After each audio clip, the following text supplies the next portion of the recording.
Hallelujah! Praise the lord. మీరందరూ బాగున్నారా? ప్రార్థనతో ఈ కార్యక్రమాన్ని మొదలుపెట్టుకుందాం. ప్రేమగల తండ్రి, పరిశుద్ధమైన దేవ, నన్ను నీ సిలువ చాటున మరుగుపరిచి, నీ మాట నా నోట ఉంచండి నాయన. అయ్యా, ప్రతి ఆటంకాలు తొలగించమని ప్రభువైన యేసు క్రీస్తు నామములో అడిగి వేడుకుంటున్నాను తండ్రి. ఆమేన్. మరి ఈరోజు ప్రార్థనల భంగిమలు గురించి చూద్దాం. Different postures in prayer. చాలాసార్లు మనము ప్రార్థన అంటే ఏదో ఆచారంగా ఆహ్, ఒక గదిలోనికి వెళ్ళి ప్రార్థన చేస్తాం. అది చాలా మేలైన అలవాటు. అది రహస్య ప్రార్థన అంటారు. కానీ మనము కొన్ని కొన్ని ఆహ్, కారణాల వల్ల, మనకు కలిగిన పనుల వల్ల, బిడ్డల వల్ల మనము ప్రార్థన చేయలేకపోతాం. అటువంటి పరిస్థితుల్లో కూడా మనం ప్రార్థన చేయవచ్చు.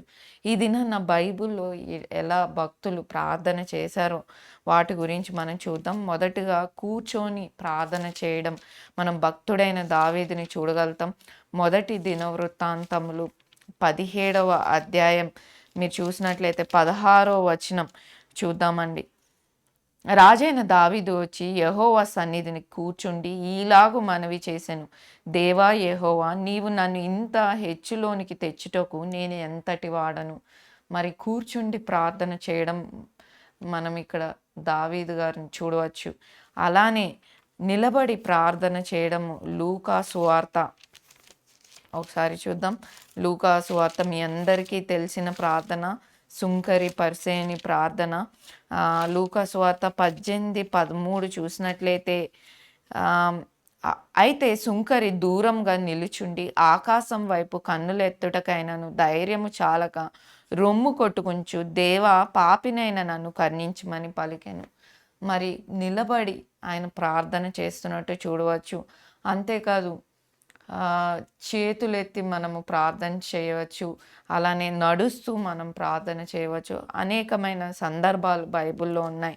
మరి 2 రాజులు నడుస్తూ ప్రార్థన ఎలీషా ప్రవక్త చేసినట్లు మనం చూడవచ్చు.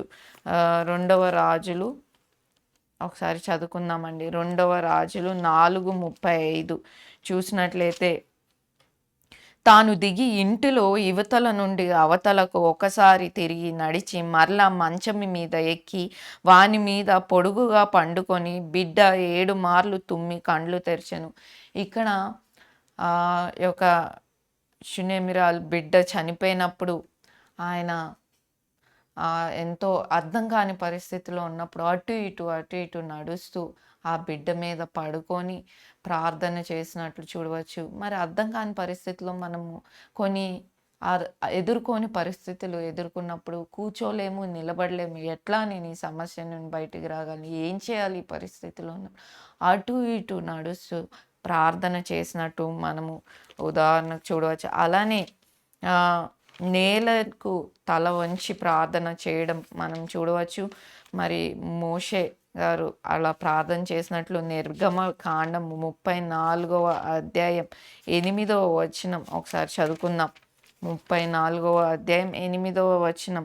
అందుకు మోషే త్వరపడి నేల వరకు తల వంచుకొని నమస్కారం చేసి, ప్రభువా, నా మీద నీకు కటాక్షం కలిగిన ఎడల నా మనవి ఆలకించుము. మరి నేలకి తను తల వంచి ప్రార్థన చేసినట్లు చూడగలుగుతాం. అలానే నెహెమ్యా 8:6లో తను నేల మీద తల వంచి ప్రార్థన చేసినట్లు చూడవచ్చు. అలానే మీరు చూసినట్లయితే చేతులెత్తి ప్రార్థన చేయడం రెండవ దినవృత్తాంతములు 6:12లో మనము చూడవచ్చు. ఇవన్నీ ప్రార్థనల యొక్క భంగిమలు అని చెప్పవచ్చు. 6:12 చదువుకుందాం. ఇజ్రాయేలీలందరూ సమాజంగా కూడి చూచుచుండగా యెహోవా బలిపీఠం ఎదుట నిలిచి తన చేతులు చాపి ప్రార్థన చేసెను. మరి ఇక్కడ సొలొమోన్ మహారాజు చేతులు చాపి చేతులు ఎత్తి ప్రార్థన చేసినట్టు చూడవచ్చు.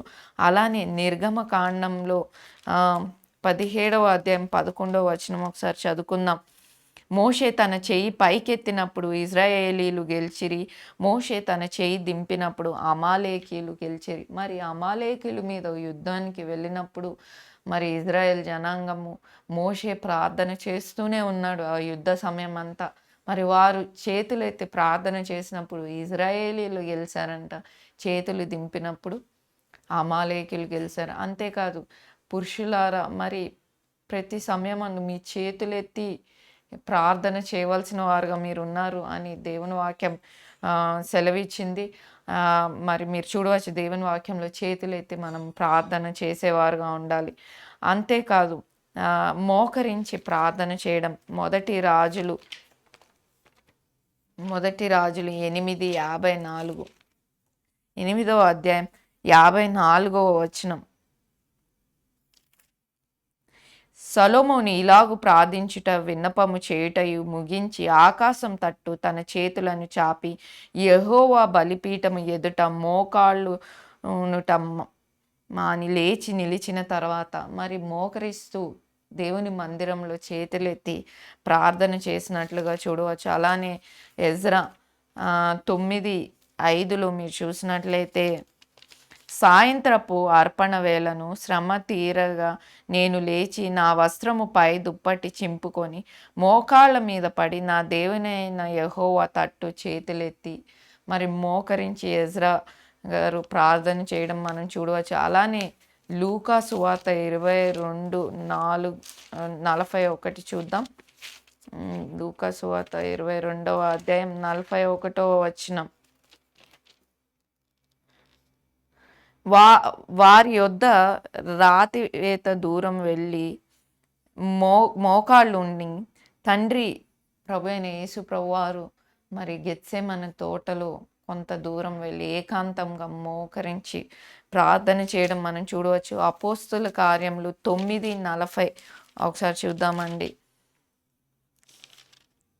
పేతురు అందరినీ వెలుపలికి పంపి మోకాళ్ళుని ప్రార్థన చేసి శవము వైపు తిరిగి తబితా లెమ్మని ఆమె కన్నులు తెరచి పేతురును చూచి లేచి కూర్చుండెను.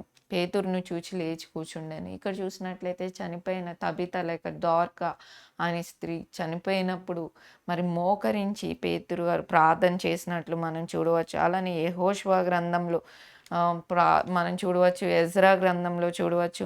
అలానే మత్తయి సువార్త 26:39 ఒకసారి చదువుకుందామండి. మత్తయి సువార్త 26:39వ వచనం.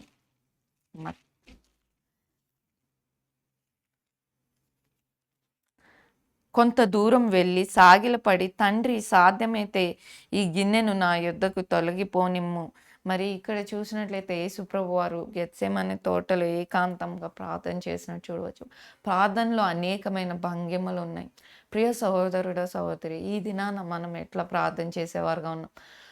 ప్రార్థన చేసుకోవడానికి టైం లేదండి, చాలా పనులు అనుకున్నట్లయితే ఇందులో ఏదో ఒక ప్రార్థనను మనము అలవర్చుకునేవారుగా ఉండాలి. ఒకవేళ మనం ఆయా సందర్భాల్లో ఆయా పరిస్థితుల్లో మనం ప్రశాంతమైన వాతావరణంలో ఉంటే ఏకాంతంగా వెళ్ళి ప్రార్థన చేసుకోగలుగుతాం. కానీ మనకి పసిబిడ్డలు చంటి పిల్లలు ఉన్నట్లయితే ప్రార్థన చేసుకోవడానికి కుదరదు.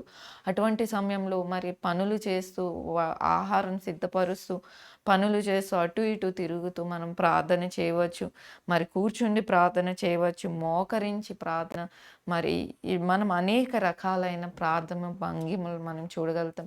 కాబట్టి ఇటువంటి ప్రార్థనలు కూడా ఆయా సందర్భాల్లో భక్తులు ఎలా ప్రార్థన చేశారో మన కళ్ళ ఎదుట మనం చూడవచ్చు. వారిని చూసి మనం కూడా అటువంటి ప్రార్థనలను చేసేవారుగా ఉండాలి. ప్రార్థన. ప్రేమగల తండ్రి, పరిశుద్ధమైన దేవా, నీ వాక్యం ద్వారా మాట్లాడిన విధానానికి వందనాలైనా ఉన్నాయినా. అయ్యా, భక్తులు ప్రవక్తలు గొప్ప గొప్పవారు బైబిల్లో ఆయా సందర్భంలో అనేకమైన ప్రార్థనలు వారు చేసిన వారి యొక్క ప్రార్థనల గురించి మేము ధ్యానిస్తున్నప్పుడు నాయన తండ్రి, అటువంటి ప్రార్థనలు కూడా అటువంటి ప్రార్థన ఆత్మను కూడా ప్రభ మేము కలిగి ఉండటానికి మా ప్రతి ఒక్కరికి సహాయం దయచేయండి. విత్తిన వాక్యాన్ని ముద్రింపచేయమని ప్రభువైన యేసుక్రీస్తు నామములో అడిగి వేడుకుంటున్నాను తండ్రి, ఆమేన్.